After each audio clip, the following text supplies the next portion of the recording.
Hello, my name is Becky and I worship at St Philip's in schools with my family.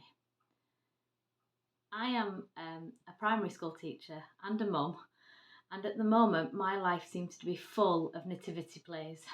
That great tradition, which sadly has been missing over the last few years due to various restrictions. But this year they are back, complete with tea towels and dressing gowns.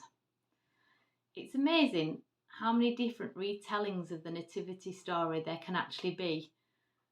My own class are currently retelling the birth of Jesus, Strictly Come Dancing style, complete with Caesar as a grumpy judge. The productions are fun and exciting, and the children seem to really enjoy them. And I can say that most of the children would be able to tell me the nativity story. My own children are busy rehearsing and performing for their own school nativities, which seem to be a bit more traditional than the one that I'm doing. But still, the nativity play is reduced to a simple story. A simple story with great characters for dressing up as wise men, sheep, donkeys, camels. But as I have been teaching children the songs and getting them to stand up and sit down at the right times, I have reflected on how simple and sanitised the story has become. We celebrate the birth of a baby that has had an impact on the entire world for 2,000 years, a baby that was foretold and longed for many centuries before that. Every play includes songs about the newborn king and the wise men bringing gifts for a king. But yet that is where the story ends for the many who perform and come to watch the plays. Just a baby. But how realistic is that? A king in a stable? I don't think so. Unbelievable, really. But yet, this is not the miraculous part of the story. We don't go on to say that this is Christ the King, the Saviour of the world. This baby is destined to be killed because he loves the world so much.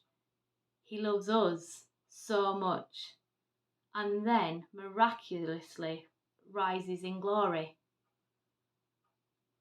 I recently talked in Barrack about Christ the King, and I challenged those at the service to put Christ the King at the centre of preparations for Advent this year.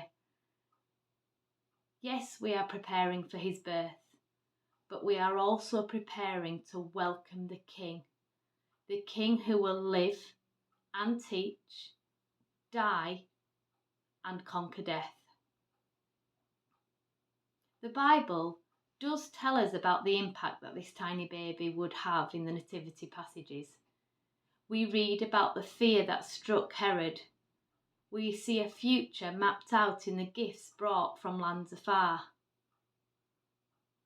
I'd like to read a few paragraphs from this book by the Archbishop of York, Stephen Cottrell, Walking Backwards to Christmas.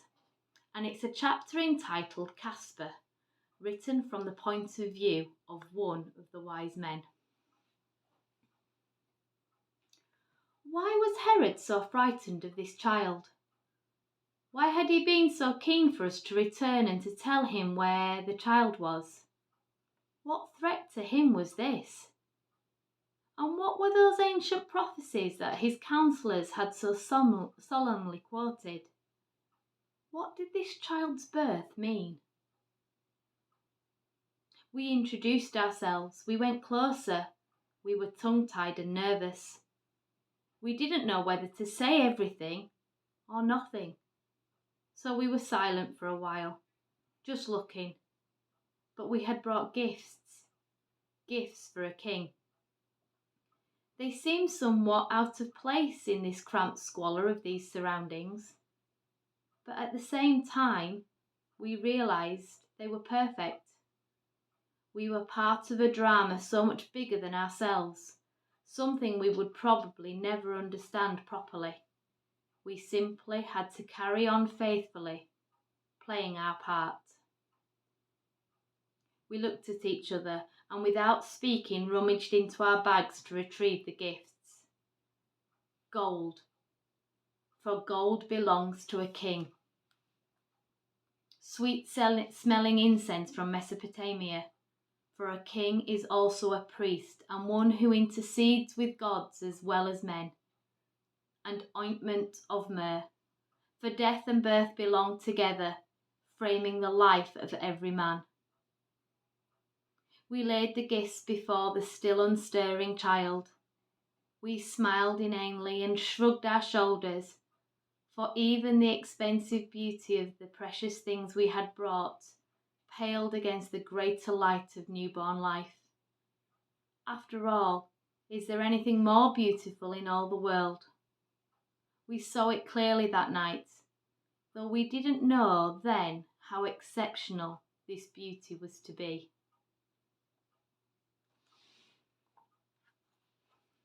I'm currently training for lay ministry, and one of the questions posed to me last weekend was, what is the most important part of the New Testament? Now, if you fancy a challenge, then please do think about that question. But what I want to leave you with is a question about the nativity story we feel we know so well. The greatest story ever told, which is reduced to a simple children's play, but has so much more to its meaning. So just take a moment and reflect for yourself. What is the most important part of the nativity story for you?